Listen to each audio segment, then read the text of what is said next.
May mga lihim na kahit na anong pilit nga naman nating itago hanggang kamatayan, ay hindi pa rin natin mapipigilang lumabas at umalingasaw. Yan mismo ang natutunan ko nang mapunta ako sa poder ng aking tita Connie. Nagtrabaho ako noon sa kanya bilang tagabantay ng burger stall na itinayo niya sa tapat ng kanyang bahay. Pero hindi ko inaasahang doon mismo ay may itinatago siyang sikretong magdadala sa kanya ng labis na kamalasan. Ako nga pala si Angel, tubong Tarlac, at ito ang aking kwento.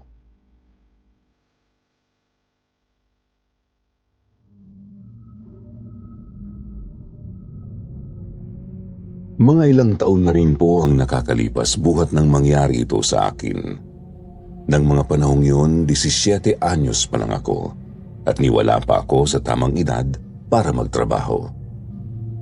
Kaya lang mula nang maratay po noon ang tatay ko dahil sa sakit niya sa bato, ay nalubog sa sobrang hirap ang pamilya namin. Si nanay po noon naglalabada lang para may makain kami. At kulang na kulang ang kinikita niya roon para sa pagpapagamot ng tatay ko.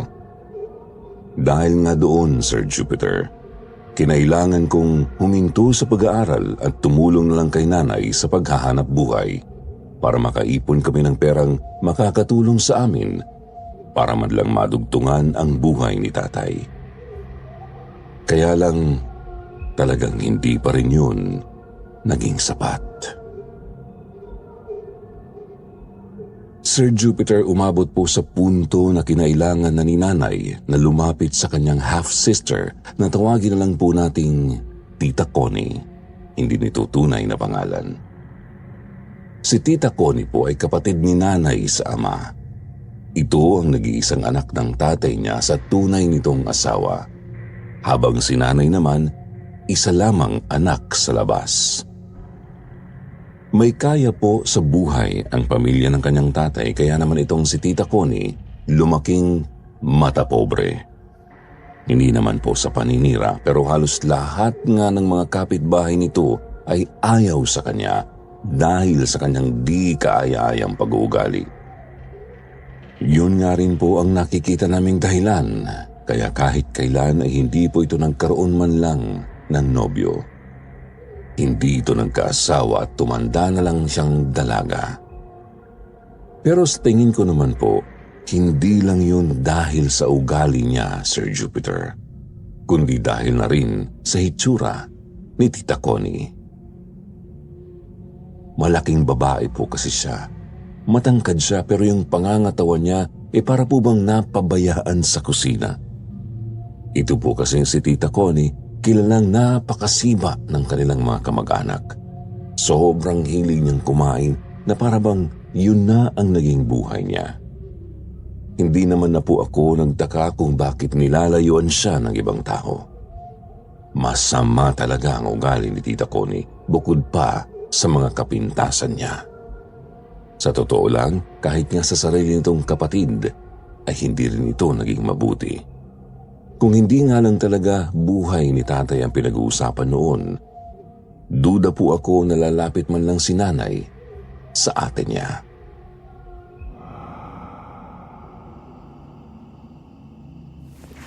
Wala nang libre ngayon, Dolores, ha? Kung gusto mong tulungan kita sa pagpapagamot dyan sa asawa mong inutil, hayaan mong magtrabaho sa akin yang si Angel. Tamang-tama! Magbubukas ako ng burger stall sa amin. Dagdag negosyo. Kailangan ko na magbabantay. Yang anak mo na lang para mapakinabangan mo agad. Mag-aasawa lang din naman niya ng maaga.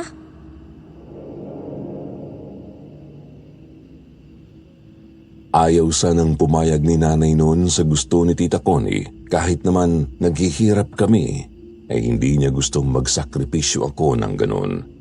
Gayong katwiran niya ay sila dapat ni tatay ang gumagawa nun. Pero sobrang naaawa na ako sa sitwasyon nila ng mga panahong yun. Kaya naman para hindi na siya mamroblema pa, Sir Jupiter, ako na ang kusang nagdesisyon.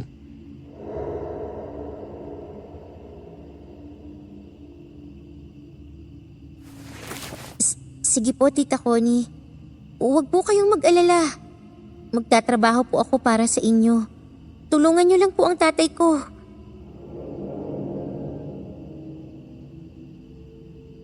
Agad na napangiti si Tita Connie sa naging sagot ko noon sabay tapik sa balikat ko.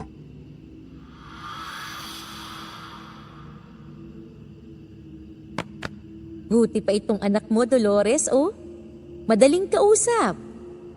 Ikaw, ang dami mo pang arte eh. O siya, iha. Magsimula ka ng mag-impake ng gamit mo. Para bukas na bukas din madaanan kita rito. Sa akin ka muna titira hanggat hindi nyo nababayaran ng utang yung pera sa akin ng ina mo. Nagkakaintindihan ba tayo?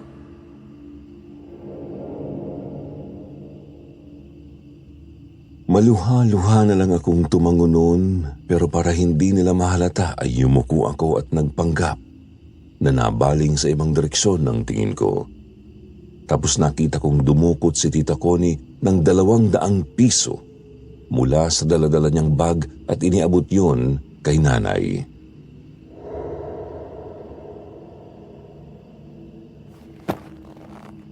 Oh, paunang bayad ko yan. Bukas ko na dadagdagan kapag sigurado na akong sasama sa akin yung anak mo. Baka mamaya, lukohin niyo pa ako eh.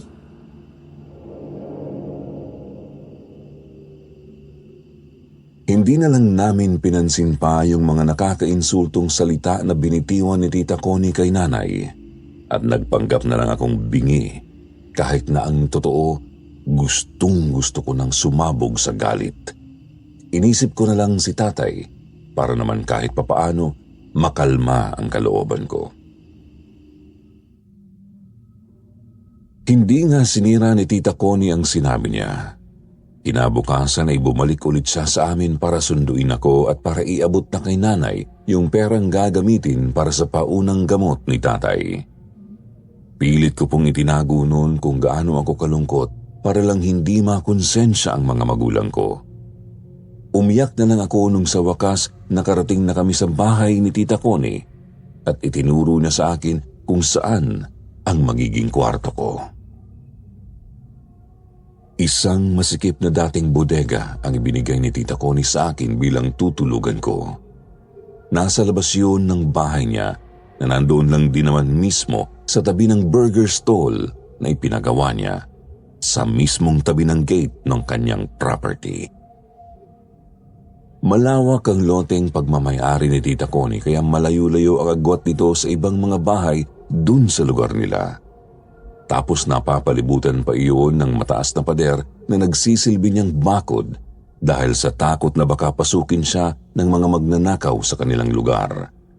Lalo na nga at inaayawan siya sa kanila. Mabigat ang aura na bumabalot sa lugar na yun, Sir Jupiter. Hindi ko maipaliwanag pero pagdating ko pa lang doon, parang ang bigat-bigat na ng pakiramdam ko. Hindi lang dahil sa nalulungkot nga akong mapalayo kina nanay. Basta, meron talagang kakaiba doon. Hindi ko pa nga lang masabi nung una kong ano.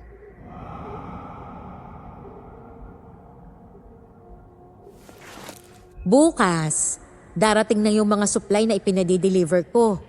Para naman makapag-umpisa ka na agad sa pagtitinda. Hindi pwedeng nakatenga ka lang dyan. Dahil hindi naman kita pinapunta dito para lang magpasarap.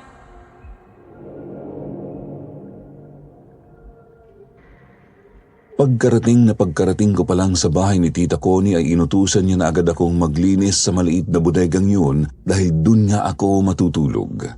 Para pa nga akong maiiyak noon dahil nakita kong napakarami kong dapat ayusin doon. Dahil tambak ang mga lumang gamit niya na punong-puno na ng alikabok at mga dumi.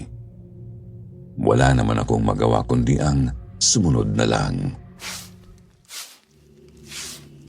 Inabot ako ng dilim sa paglilinis noon, Sir Jupiter. Pero kahit papaano ay nagawa ko naman ang mga dapat kong gawin nang ako lang mag-isa. Patapos na ako noon at naglalabas na lang ng ilan pang mga gamit na hindi na pakikinabangan pa nang bigla na lang akong makaamoy ng mabaho. Biglang umalingasaw sa paligid ang tila nabubulok na amoy na hindi ko naman matukoy kung saan galing.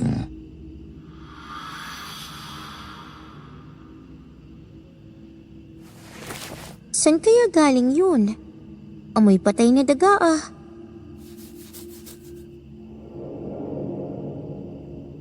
Napakamot na lang ako sa ulo dahil nahilo na yata ako sa paghanap ay hindi ko pa rin matukoy kung saan galing yung mabahong amoy na yun. Hanggang sa nagdesisyon na lang akong ilabas na muna yung basura at itapon sa harap ng bahay. Para pagbalik ko ay kukuskusin ko na lang kako ng may sabon yung buong bodega. Pero naglalakad pa lang ako noon palabas, Sir Jupiter. Napakunot na agad ang noo ko kasi may naanidag akong babaeng nakatayo sa tapat mismo ng property ni Tita Connie. Nakasilip siya sa amin sa loob at nakahawak pa nga sa mga bakal na grills noong gate. Medyo nagdalawang isip tuloy akong tumuloy noon sa paglalakad dahil kakaiba ang itsura ng babae. Magulong buhok, marungis, tapos ang sama-sama ng tingin sa bahay ni Tita Connie.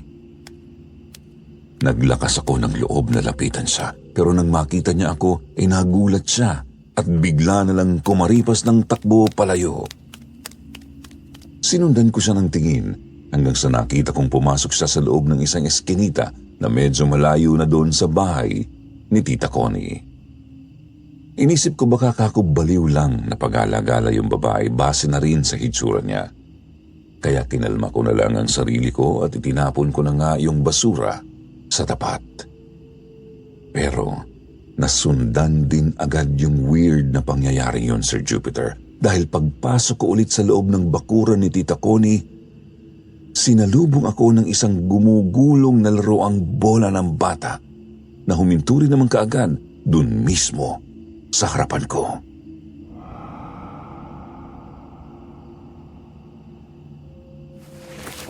Teka, wala naman to dito kanina.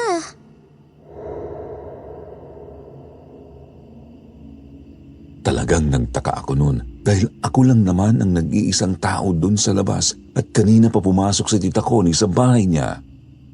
Sabi niya kasi ay maaga raw talaga siyang natutulog kaya siguraduhin kong magiging tahimik lang ang ginagawa kong paglilinis dahil ayaw niya raw na naiistorbo siya sa gabi. Nasa kalagitnaan pa ako ng pagtataka noon, Sir Jupiter, nang maya-maya bigla naman akong nakarinig ng isang malakas na hiyaw na nanggagaling sa loob ng bahay ni Tita Connie.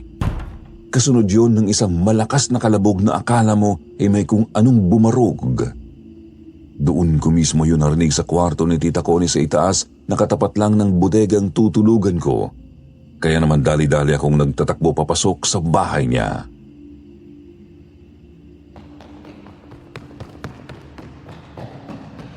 Tita Connie? Tita Connie!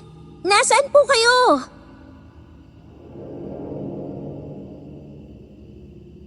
Bakas ang pag-aalala noon sa boses ko dahil naisip kong baka may nangyari ng masama sa tiyahin ko pero sobrang tahimik na ng paligid nang makapasok ako sa loob.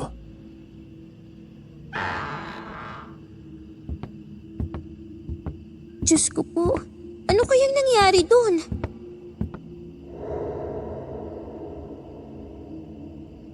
Sa sobrang panik ko ay talagang nagpasya na akong pumanik sa itaas para i-check ang kalagayan ni Tita. Kaya lang,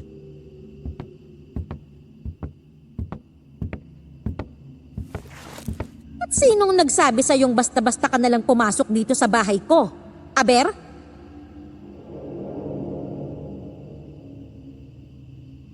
nilingon ko ang nagsalita sa likuran ko at nagulat ako nang makita ko ron si Tita Connie na nakapamewang pa habang ang kanyang buhok ay may nakakabit na mga aparatong pangkulot at ang mukha ay namumuti dahil doon sa ipinahid niyang pampakinis.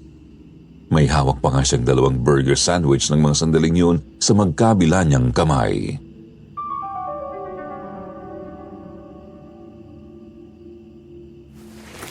Huwag mong sabihing unang araw mo pa lang dito eh. Nagbabala ka na agad na magnakaw. Hindi ba at ibinilin ko sa'yo kanina? Napapasok ka lang dito sa bahay ko kapag tinatawag kita at may iuutos ako sa'yo? Tita, narinig ko po kasi kayong sumigaw sa taas eh. Kakaiba pa nga po ang sigaw niyo, kaya akala ko.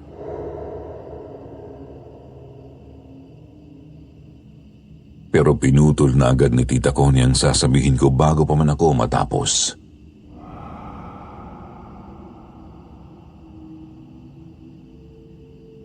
Sumigaw?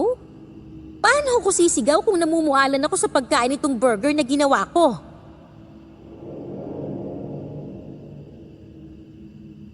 Lalo tuloy akong nagtaka dahil sa sinabi niya.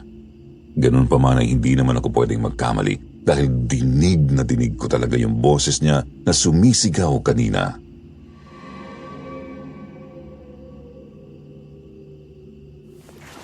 Pero Tita Connie, maniwala po kayo. Narinig ko pong humihingi kayo ng saklolo kanina eh. Boses niyo po talaga yun. Kaya nga ako nagtatakbo papasok dito sa loob.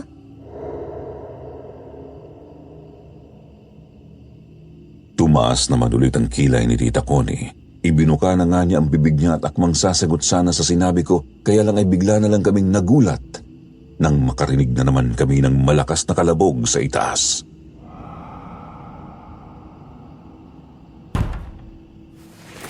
Ayan! Narinig niyo po yun, Tita Connie? Ha? Ay, wala yun! Baka pusa lang yun. Masyado ka namang overacting.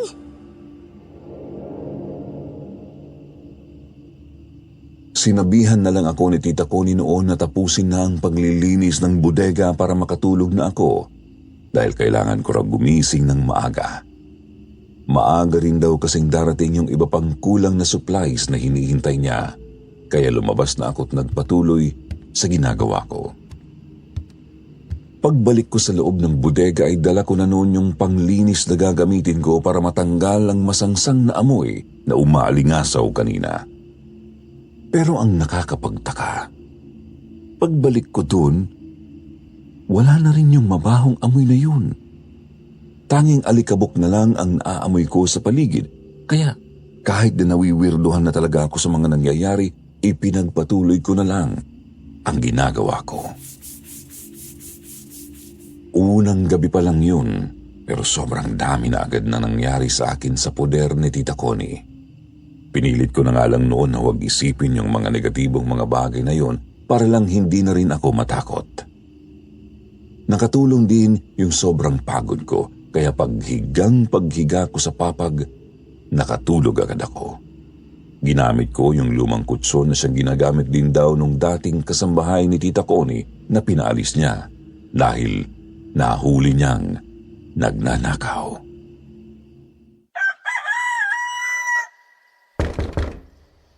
Hoy, senyorita!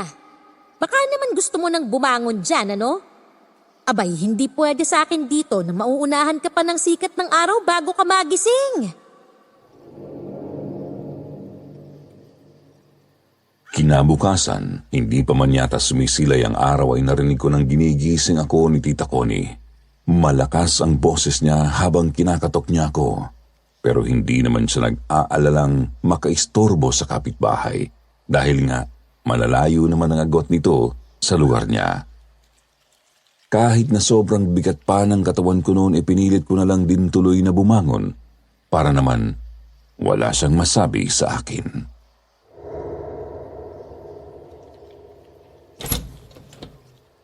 Magandang umaga po, Tita Connie. May iutos po ba kayo sa akin? Aba, syempre. Malamang. Ano bang akala mo? Ako pa ang magluluto ng almusal nating dalawa? Hala, sige na. Pumunta ka na roon sa kusina at ipagluto mo ko ng sinangag. Magprito ka na rin ng pati roon dahil yun ang gusto kong ulamin. Kung gusto mo, magprito ka rin ng sayo.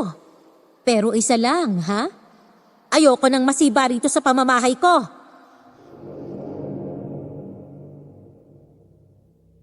Binungaran agad ako ni Tita Connie ng pagbubunganga pagbukas ko pa lang ng pintuan, Sir Jupiter.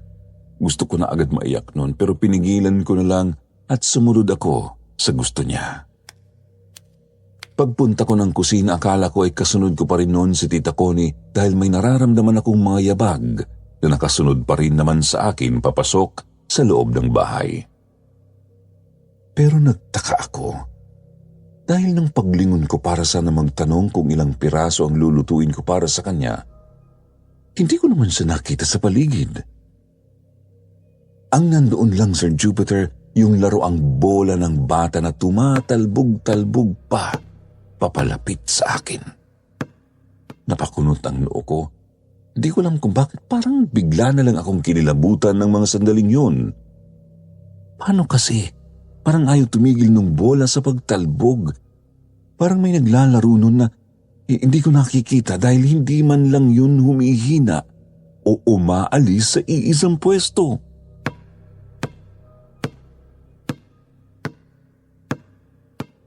Oh, ano pang itinatanga-tanga mo dyan? Bakit hindi ka pa nagsisimula?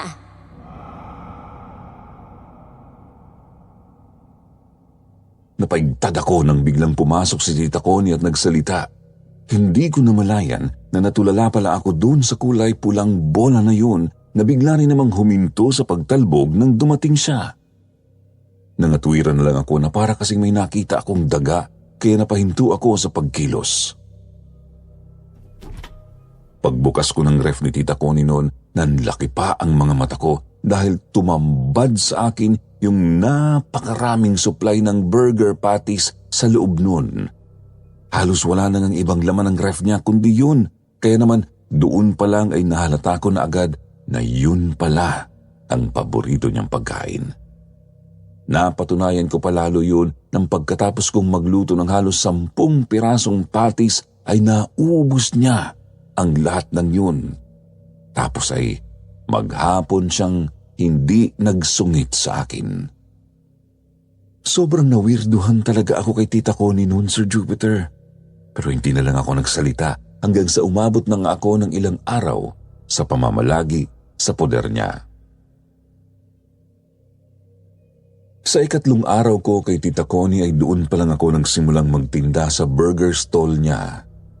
Unang araw pa lang dinumog na agad kami ng mga bumibili dahil na rin siguro si Tita Connie pa lang ang unang nagtinda ng ganun sa lugar nila. Simula umaga hanggang hapon ay halos hindi ako mawalan-walan ng customer. Kaya sobrang pagod din ang inabot ko ng araw na yun. Bandang 6:00 ng hapon, malapit na akong magsara noon dahil kakaunti na lang ang dumadaang tao sa paligid. Nabigla ko na lang makita yung isang bata na nakatanaw sa akin mula sa malayo. Lubog na lubog ang mga mata ng batang yun at nakahawak sa tiyan. Maputla ang kulay ng balat niya tapos sobrang payat din ng kanyang pangangatawan.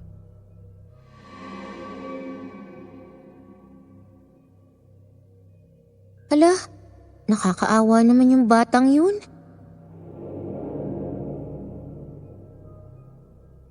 Hindi ko napigilan ang awa ko habang tinititigan ko ang batang yun. Kaya naman hindi ako nakatiis at maya-maya ay tinawag ko siya. Para naman siyang nagulat sa ginawa ko. Pero maya-maya ay lumapit din siya sa akin. Nang tuluyan na siyang makalapit, ay doon ko palang napansin na meron siyang daladalang bola na kulay pula. Nakamukha nung nakikita kong bola na kung minsan ay bigla na lang sumusulpot sa bahay ni Tita Connie at sa ibang parte ng bakuran namin. Naisip kong baka uso yung laruan ng mga bata sa lugar na yon kaya hindi na ako nagtanong pa.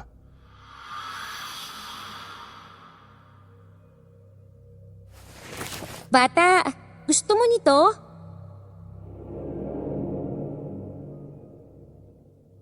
Ipinakita ko dun sa babae yung hawak kong burger na dapat ay merienda ko kanina pa.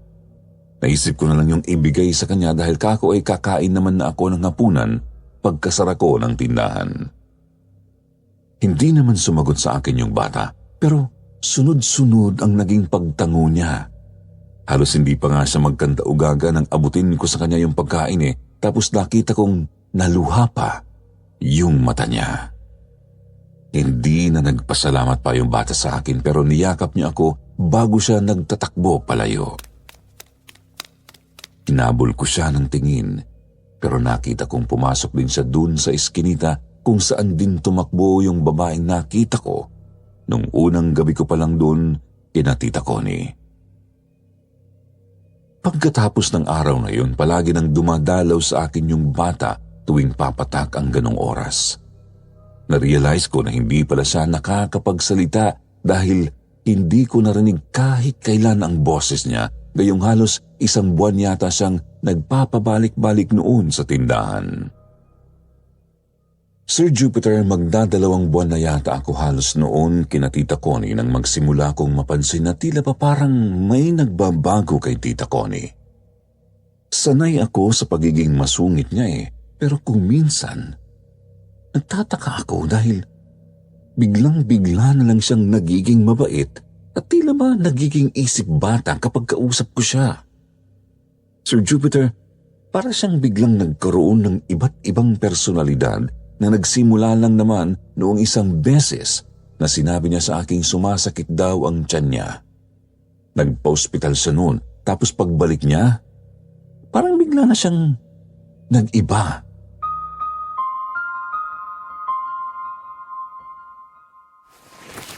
Angel!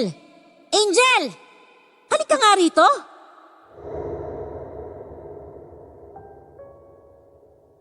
Isang tanghali ay tinawag ako ni Tita Connie, Sir Jupiter, habang naka-break time ako sa pagtitinda sa stall. Galit ang tono ng boses niya, kaya medyo nagpanik akong lumapit sa kanya doon sa kusina ng bahay niya.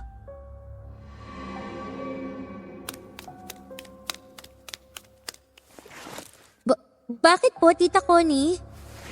Bakit ganito na lang itong burger patty sa ref ko? Parang ang daming nabawas. Hindi ba't sinabi ko naman sa'yo na hindi mo ito pwedeng pakialaman dahil paboritong pagkain ko ito?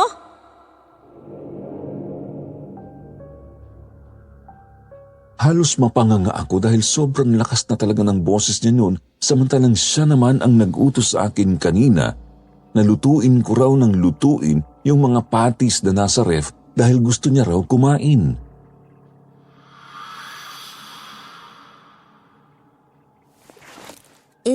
Tita, di ba po ibinigay ko yun sa inyo kanina? Hindi ko po alam kung saan nyo inilagay.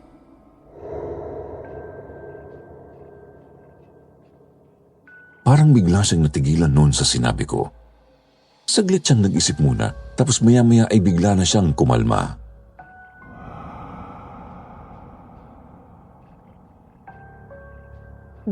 Ganun ba? O siya, sige. Bumalik ka na sa pagtitinda. Huwag kang kukupad-kupad. Sige po. Pero, ayos lang po ba kayo, tita?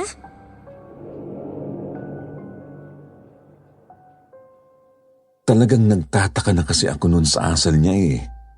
Pakiramdam ko nag-uulyanin na si Tita Connie. Tinitigan niya lang ako noon sa mukha.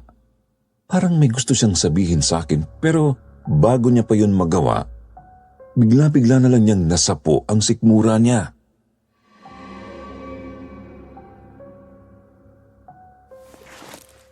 Aray, Angel, ang sakit ng tiyan ko. Sobrang sakit.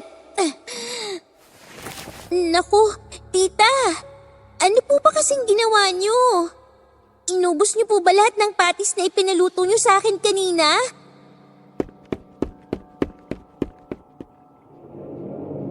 Hindi siya sumagot, Sir Jupiter. Bagkus nagtatakbo na lang siya paakyat sa kwarto niya at biglang nagsarado ng pintuan. Sinubukan ko nga siyang sundan noon at pigilan, pero sinigawan niya lang ako na gawin ko na raw ang trabaho ko sa baba. Sobrang gulo na talaga niyang kausap noon, pero wala naman akong magawa kundi ang sumunod na lang. Maghapong hindi bumaba si Tita Connie ng araw na yun. Pero hindi naman ako nag-alala dahil nag-text naman niya sa akin, huwag ko raw siyang iistorbohin.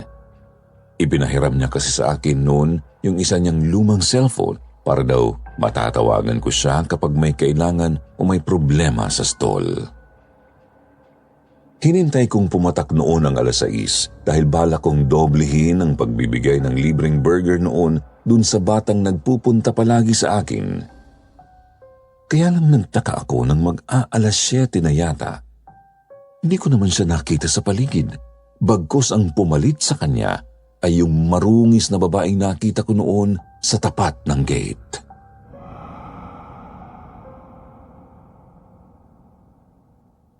Ako si Mariana. Anak ko si Ponpon. Nanay niya ako. Sabi niya sa'yo daw ako hihingi ng pagkain.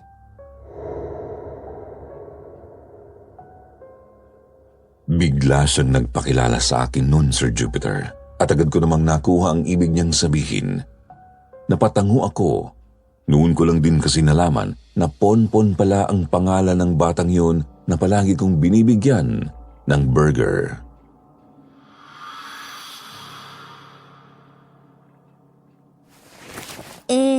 Nasaan po ba si Ponpon, ate? Bakit po hindi siya ang nagpunta dito ngayon?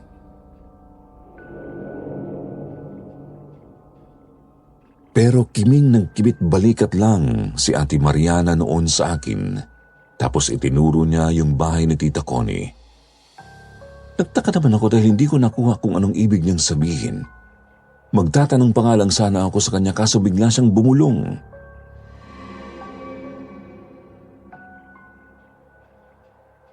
Huwag kang maingay ha.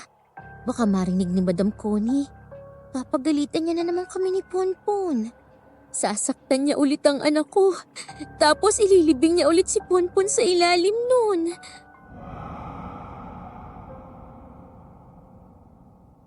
Bigla na lang nagtayuan ang lahat ng balahibo ko sa katawan, Sir Jupiter, nang makita kong itinuro ni Ate Mariana yung bodega kung saan ako natutulog. Hindi ko alam kung ano ang mararamdaman ko dahil sa sinabi niya noon, lalo na at bago pa ulit ako makapagtanong sa kanya, ay nakita kong tumakbo na siya palayo. Hindi ko alam kung ano ang ibig sabihin ni Ate Mariana sa sinabi niya. Hindi ko rin alam kung dapat ba akong maniwala sa isang baliw na nanghihingi lang naman sa akin ng pagkain. Dahil tuloy doon, hindi ko naiwasang mapalingon sa nakabukas na bintana ng kwarto ni Tita Connie sa second floor ng bahay niya. Mga ilang minuto rin yata akong nakatanaw doon mula sa pwesto ko sa stall hanggang sa...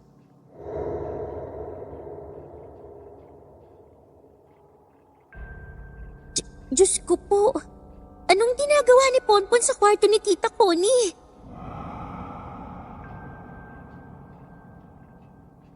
Nagulat ako bigla, Sir Jupiter, nang makita ko si Ponpon na kumakaway sa akin mula doon sa bintana ng kwarto.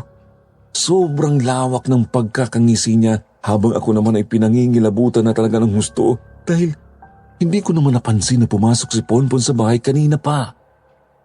Wala namang ibang dadaanan papasok sa loob ng bahay ni Tita Connie kundi dun lang sa gate na katabi mismo ng stall. Sobrang takang-taka na talaga ako nun sa mga nangyayari kaya nagpasya na akong magsarado ng maaga, Sir Jupiter. Tapos dumiretso ako dun sa bahay ni Tita Connie. Gulat na gulat ako, Sir Jupiter, dahil pagbukas ko ng pintuan, sinalubong ako ng tiyahin ko na parang takot na takot.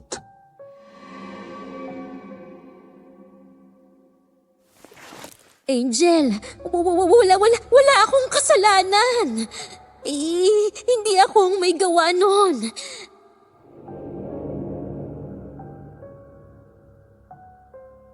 Paulit-ulit na sinasabi sa akin yun ni Tita Connie. Hindi ko nga siya maintindihan nun eh. Hindi ko alam kung ano ang sinasabi niya tapos hindi ko rin naman siya makausap ng maayos. Dinala ko lang saglit si Tita Connie sa kusina at doon ko siya pinainom ng tubig. Kumalma rin naman siya maya-maya pero matagal lang siyang nakatitig sa mukha ko. Medyo lumalakas na ang kalabog ng dibdib ko dahil sa paraan ng pagtitig sa akin ni Tita Connie. Lalo na yung maya-maya pa bigla na lang siyang ngumisi, yung uri ng ngisi na malademonyo na parang may masamang tumatakbo sa isip niya. Sa kalagitnaan ng unti-unting pagtayo ng mga balahibo ko nung sandaling yun, bigla kaming nakarinig ng mga pagtalbog ng bola na parang may buhay yun na bumababa sa hagdanan. Lalo akong kinabahan noon, Sir Jupiter, kaya hindi ako nakapagsalita pa at napako na lang ako sa kinatatayuan ko.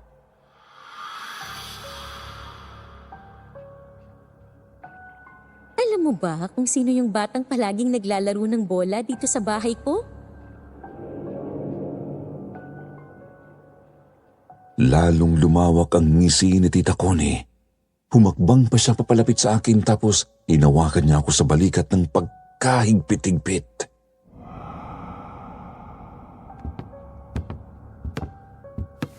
Si Ponpon yun, Angel.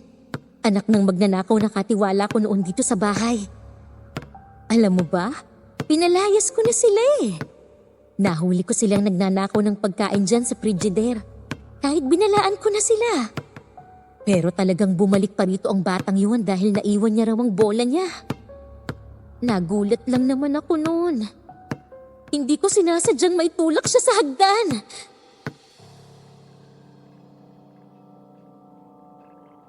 Nanlaki ang mga mata ko, Sir Jupiter. Lalo na at pagkasabi no ni Tita Connie ay siyang paghinturi ng mga talbog ng bola. Biglang lumamig ang buong kusina. Pakiramdam ko noon, binalot kami ng isang nakapangingilabot na presensya. Pagkatapos noon, nakarinig ako ng marahang yabag ng paa. Nilingon ko ang likuran ni Tita Connie at nagulat na lang po ako nang makita ko na may mga bahid ng lupa sa maputing tiles ng kusina. Lalo po akong kinilabutan. Nangatal ng todo ang tuhod ko at doon pa lang po parang nahuhulaan ko na kung ano ang ibig sabihin ni Tita Connie.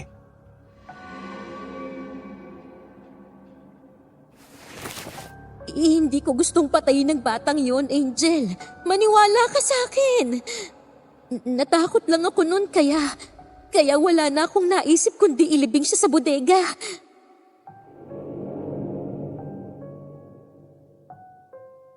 Doon na po ako talagang nanghina. Yung kalabog ng dibdib ko biglang dumoble, lalo na nang may maramdaman akong kakaibang presensya sa likuran ko.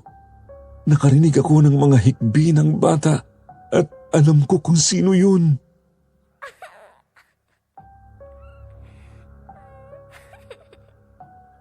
Ponpon?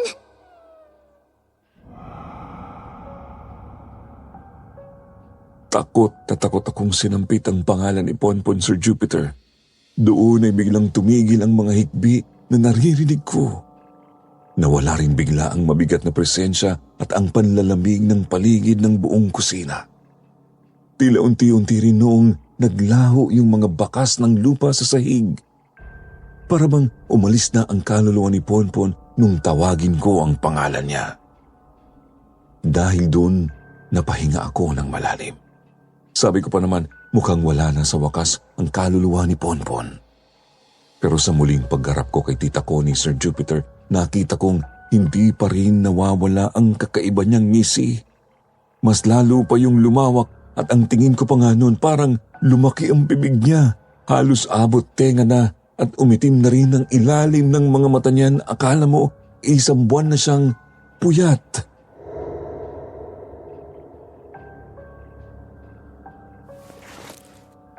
Tita, magpahinga na po muna kayo.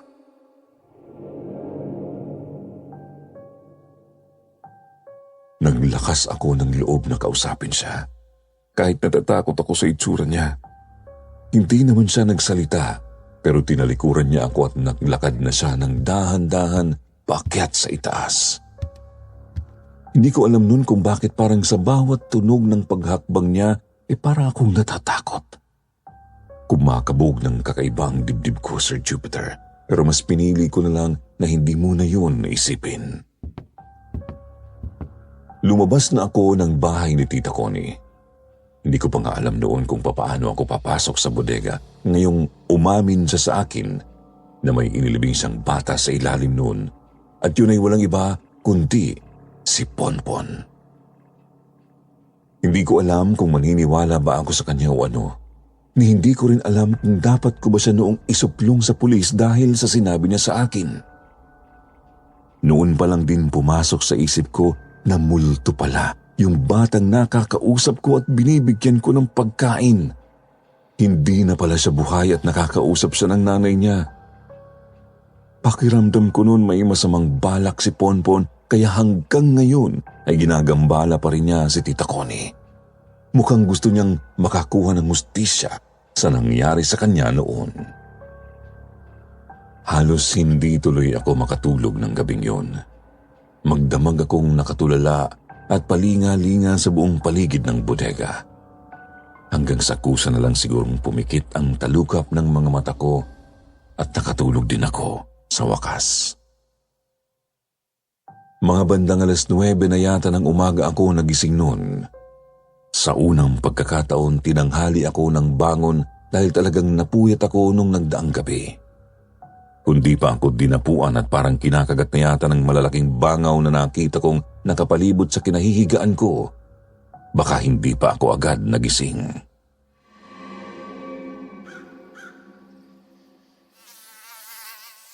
Ano ba tong mga bangaw na to? Bakit ang dami?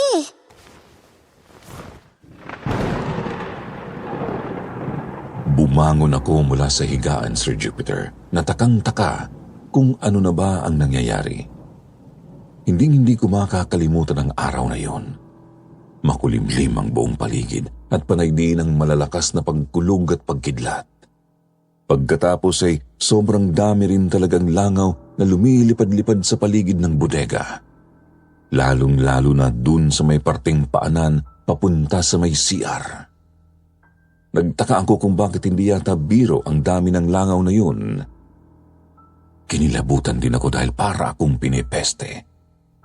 Sinundan ko ng tingin yung mga nagkukumpulang langaw doon hanggang sa bigla na lang nanlaki ang mga mata ko dahil unti-unti ay nakita kong tila ba nagkakaroon ng hugis yung mga kumpul ng langaw sa may paanan ko. Naging hugis bata yun, Sir Jupiter.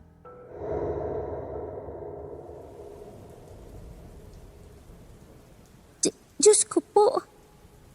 Ponpon? Nahigit ko ang hininga ko nang si Ponpon agad ang unang pumasok sa isip ko. Tapos kasabay ng malakas at bigla ang pagbuhos ng ulan, ay narinig kong may humagikhik sa paligid na umaalingaw-ngaw pa nga sa kabuuan ng bodega. Doon ay bigla na talaga akong napatakbo palabas. Hindi ko na inalintana kung mababasa man ako ng ulan o ano, basta gusto ko na lang makalayo sa lugar na yon. Sir Jupiter, sa pagkakataong yun pa lang ako noon nakumbinsi na meron ngang krimen na ginawa si Tita Connie sa bahay na yon. Kaya magpapasya na sana akong tumakbo papunta sa police station kung hindi ko lang narinig na sumigaw si Tita Connie sa loob ng bahay.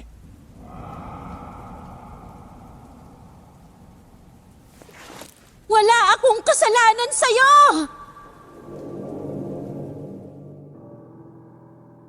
Sobrang lakas ng boses ni Tita Connie pagkasabi niya noon, Sir Jupiter. Kahit malakas ang ulan sa labas na sinasabayan pa ng malalakas na kulog, ay nadinig ko pa rin yun. Kaya dali-dali po akong nagtatakbo papasok sa loob ng bahay niya para lang tignan kung ano na ang nangyayari sa kanya. Sunod-sunod ang naging pagkatok ko sa pintuan ng kwarto niya nang sa wakas ay makapanhik na ako. Walang sumasagot sa akin pero may naririnig akong pagkilos sa loob ng kwarto.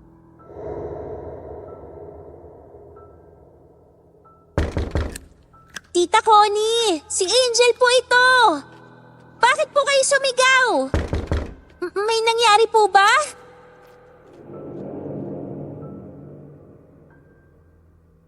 Tanong ko pa noon kay Tita Connie sa pagitan ng mga pagkatok ko pero talagang ayaw niyang sumagot. Basta ang natatandaan ko noon ay nakakarinig din ako ng mga tunog ng pagnguya na parabang may kambing na ngumangata ng damo sa loob. Medyo nagpapanik na ako noon, Sir Jupiter. Buti na lang nakita ko rin kaagad yung duplicate na susi ng kwarto ni Tita Connie doon sa ilalim ng doormat niya. Pero dito na talaga nangyari yung isa sa mga hindi ko na yata makakalimutang alaala sa utak ko. Sir Jupiter, pagpihit ko pa lang noon ng doorknob, nagtayuan na agad lahat ng hibla ng balahibo ko sa katawan. Pero bigla pa yung nadagdagan nung naitulak ko na ng kapiraso ang pintuan tapos biglang umalingasaw palabas ng kwarto ang napakabaho at napakasangsang na amoy.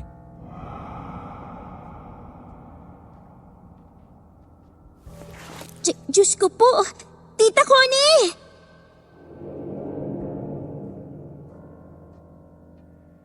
Bigla kong naitutob sa sarili kong bibig ang dalawang palad ko nang sa wakas po ay nabuksan ko na ng malawak ang pintuan ng kwarto ni Tita Connie.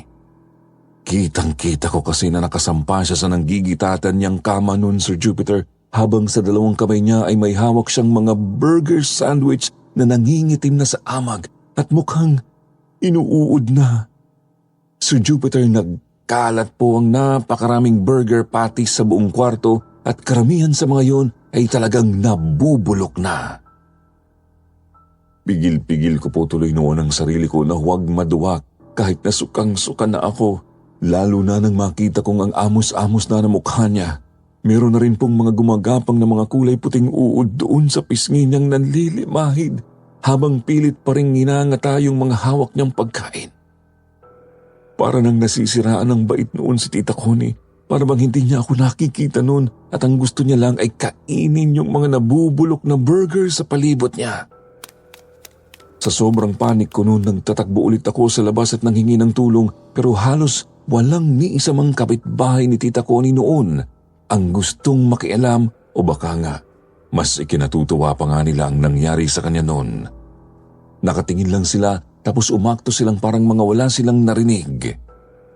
Mabuti na lang po talaga at may isang napadaang tanod noon sa tapat ng property ni Tita Connie at ito ang tumulong sa akin na maipadala siya sa ospital.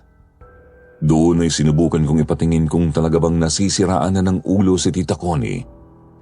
Pero ayon sa mga resulta, Sir Jupiter, ay wala naman daw pong diferensya sa kanya. Ibig sabihin, normal siya at hindi nababaliw.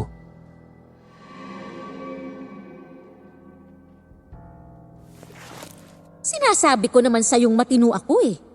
Ikaw lang itong mapilit na dalhin ako sa ospital. Magpahinga na po kayo, Tita Connie. Lalabas lang po ako saglit. May pupuntahan po ako.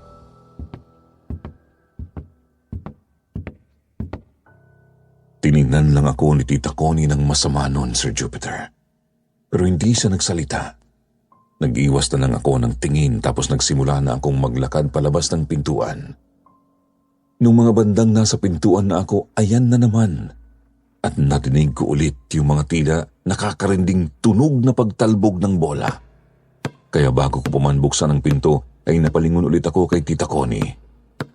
Nakita ko po siyang umaakyat na ulit ng hagdan, Sir Jupiter, at akay-akay siya ng nakangising kaluluwa ng batang si Ponpon. Lubog ang mga mata ng bata. Agnas na ang kalahati ng mukha niya. Nakatingin siya sa akin habang pumapanik sila ni Tita Connie na parabang may gusto siyang ipahiwatig. Iba na rin ang tingin ko noon sa paligid ng bahay. Parabang naging isang marumi at madilim na musileo ang itsura noon. Nagsimula na namang umakyat ang takot sa kalooban ko. Yung ulo ko noon parang biglang nanlaki. Naisip ko talagang kailangan ko nang magsumbong sa kinauukulan tungkol sa mga inamin sa akin ni Tita Connie. Hindi agad ako pinaniwalaan noon ng mga pulis. Diskumpiyado sila sa mga isinumbong ko sa kanila at ilang beses pa nila akong tinanong kung totoo raw ba ang sinasabi ko. Siguro dahil na rin nga po sa bata pa ako ng mga panahong yun at wala akong kasamang matanda nung nagpunta ako sa police station. Ilang oras din ang inabot ng pagkuha nila sa akin ng statement hanggang sa kinailangan na nga nilang tawagan ang nanay ko at nang dumating siya, ay doon lang din nagpasyang kumilos ang mga pulis. Sir Jupiter, hapon na nang makabalik kami sa bahay ni Tita Connie. Kasama namin noon ang dalawang pulis na hindi ko na po papangalanan kung sino. Pagkarating pa lang namin noon, bumungad na agad sa amin yung napakabahong amoy na umaalingasaw tulad ng amoy na nalanghap ko dun sa kwarto ni Tita Connie. Dali-dali kaming umakyat, Sir Jupiter. Kasama ko si nanay at yung dalawang pulis. Tama nga ang hinala kong bukas na bukas ang kwarto ni Tita Connie kaya umaalingasaw ang amoy galing doon. Pero ang mas gumimbal sa aming lahat ay nang tumambad sa amin ang katawan ni Tita Connie na nakabigti sa gitna ng kisame ng kanyang kwarto.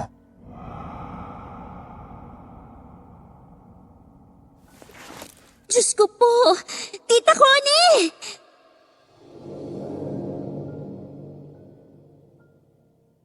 Wala na akong ibang masabi, Sir Jupiter. Naitakip ko na lang ang dalawang palad ko sa sarili kong bibig habang tumatawag noon ng backup yung dalawang pulis. Titig na titig ako noon sa nakasabit pa ring katawan ni Tita Connie. Nakatirik ang mga mata niya tapos nakanganga ang bibig at may lumalabas doong mga uod na alam kong galing pa rin sa mga nabubulok na patis na hanggang sa kamatayan niya ay hindi niya pa rin natiis na hindi kainin. Mainit-init pa ang katawan ni Tita Connie pero talagang wala na siya. Nakalawit na rin kasi ang dila niya at tuwid na ang mga paa. Hinintay namin na dumating ang iba pang pulis na tinawag ng dalawa naming kasama at ganun din ang ambulansya. Dinala nila si Tita Connie at naiwan kami ni nanay noon sa bahay niya na parehong tulala at hindi makapaniwala sa nangyari. Pinakakalma kami ng mga pulis noon kaya inilabas muna nila kami ng bahay at doon pinagstay sa burger stall. Pero habang nandoon kami at nagpapahinga, namataan ko sa labas ng gate na nakatanaw si Ate Mariana. Yapos-yapos niya ang laruang bola ni Ponpon habang nakatanaw siya sa bodega, kung saan pinaghihinalaan naming nakalibing ang kanyang anak. Tumutulo ang kanyang luha pero walang emosyon ang mukha niya.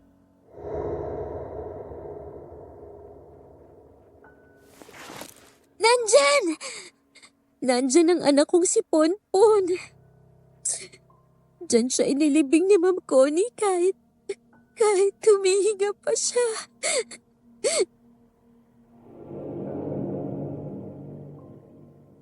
Naririnig ko ang mga sinasabi ni Ate Mariana kahit na mahina lang yun, kaya lalo akong kinabahan. Parang gusto kong umasa noon na sana ay hindi totoo ang sinasabi ni Ate Mariana. Sana ay ilusyon lang ang lahat, dahil kahit papaano ay kadugo ko pa rin si Tita Connie. At kahit na ganun siya ay ayokong maniwalang kaya niyang pumatay ng isang inosenteng bata. Nagsimula po noong maghukay ang mga otoridad sa bandang CR ng bodega. Sa lahat kasi ng parte noon ay yun lang ang bagong gawa. Kaya doon muna sila nagumpisa. Sobrang lakas ng kalabog ng dibdib ko noon habang inaabangan ko kung may mahanap silang bangkay. At maya-maya, natapos din ang paghihintay ko.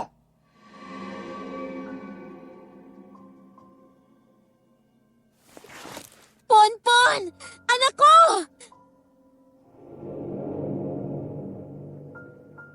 Bigla na lang sumigaw ng ganun si Ate Mariana nang sa wakas ay inilabas ng mga pulis ang bangkay ng isang bata mula sa ilalim ng CR ng bodega.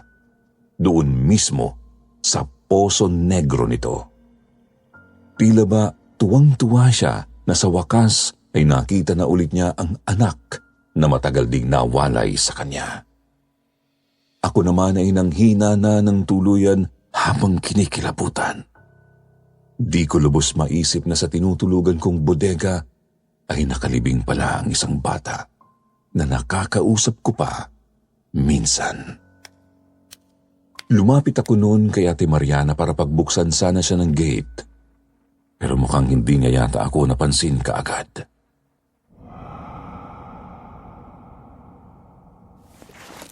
Sa wakas, Ponpon, nakaganti ka rin.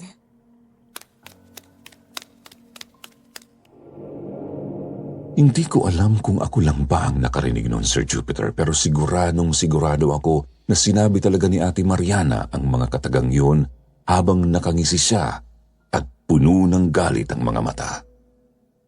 Natigilan nga ako dahil doon, Sir Jupiter, kaya hindi ko na napigilan pa si Ate Mariana nang magtatakbo na naman siya palayo. Sinundan ko na lang siya ng tingin hanggang sa pumasok siya doon sa iskinitang yun kung saan siya palagi nagtatago. Naisipan ko siyang sundan at doon ko lang nadiskubring yung iskinita pa lang yun ay papunta sa isang maliit na barong-barong kung saan nakatira si Ate Mariana at si Ponpon noong nabubuhay pa siya. Habang nakatanaw ako mula sa di kalayuan, nakita ko si Ate Mariana na parang masayang nakikipaglaro sa isang hindi ko kilalang nilalang. Nagtatatalon siya at para bang may kalaro, tapos kung minsan ay para din siyang may niyayakap. Alam ko, nakikita pa rin niya ang kaluluwa ni Ponpon. Mukhang kahit nabigyan na ng hustisya ang pagkamatay ng bata, ay hindi na nito gusto pang iwan ng kanyang ina. Mukhang balak na nitong manatili sa tabi ni Ate Mariana habang buhay. Sir Jupiter, nagpasya na lang po si Mama noon na huwag nang iburol pa ang bangkay ni Tita Connie. Ipinalibing na lang namin siya ng diretso para na rin makaiwas kami sa usap-usapang biglang kumalat noon sa lugar namin na hindi raw totoong basta na lang nagpakamatay si Tita Connie. Sinapian daw ito ng kaluluwa ng batang pinatay niya. Bago pa raw kasi mangyari ang lahat ng trahedyang yun, ilang beses daw nilang nakita at naramdamang may kakaiba nga sa bahay ni Tita Connie. Para na raw pala itong haunted house kung ituring ng mga kapitbahay niya. Kaya pala hindi rin naging ganun kapatok sa lugar namin yung burger stall na itinayo namin sa harapan. Pagkatapos ng lahat ng yun, ay naging tahimik naman ulit ang buhay namin ni na Mama. Bumalik kami sa tunay naming bahay at ipinagamot namin si Papa gamit ang perang pinagbentahan namin sa property ni Tita Connie na siyang naiwan sa amin dahil kami lang din naman po ang naiwan niyang kamag-anak. Hindi rin naman kasi namin kayang tirahan pa ang bahay na yun dahil para namang hindi pa rin nawala ang negatibo at masamang presensyang bumabalot doon. Pakiramdam ko nga ay naiwan din doon ang kaluluwa ni Tita Connie dahil hanggang sa pinakahuling oras ng pagtapak namin doon ni Nanay ay nararamdaman ko pa rin ang kanyang presensya. Sa ngayon po, Sir Jupiter, ay wala na akong balita pa sa kung ano na ang nangyari sa lugar na yun. Kahit kay Ate Mariana ay wala na rin akong alam pa. Nagdesisyon po kasi kami ni Nanay na kalimutan na ang anumang bagay na nagpapaalala sa amin ng tungkol doon. Ngayon lang po ako ulit nagkwento tungkol dito pagkalipas ng ilang taon. Sana po ay nagustuhan niyo ang kwentong ito mga kasityo at kahit papaano ay nag-enjoy kayo sa pakikinig. Muli ako nga po pala si Angel at dito ko na po tinatapos ang aking sulat.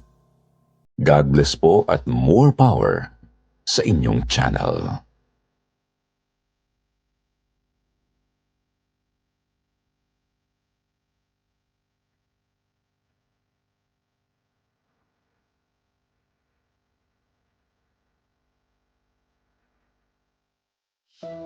At hindi matatapos ang ating pagsasama-sama kung wala ang ating shoutout portion. Kaya shoutout kay Charavic Chavez, Melody Liano, Kimberly Masamlok, Evelyn Faliore, Manilyn Lorente, Mayang Albupera, Andrew Aldicoa, Elma Medillo, Marjorie Dequilla at kay Dionisio Kempis. Shoutout din kay Joy Luwage at Dash to the Top. At sa mga hindi pa po nabanggit, huwag po kayong mag-alala. Sa susunod na episode, kayo naman po ang aming isasama sa ating shoutout portion. Sa mga gustong magpa-shoutout, ilagay lang sa comment section ang mga pangalan ng gusto nyong mabanggit. Muli po, mula sa bumubuo ng kwentong Takip Silim, Sitio Bangungot at Sitio Pangil, ito po ang inyong lingkod, Jupiter Torres. Nagpapasalamat.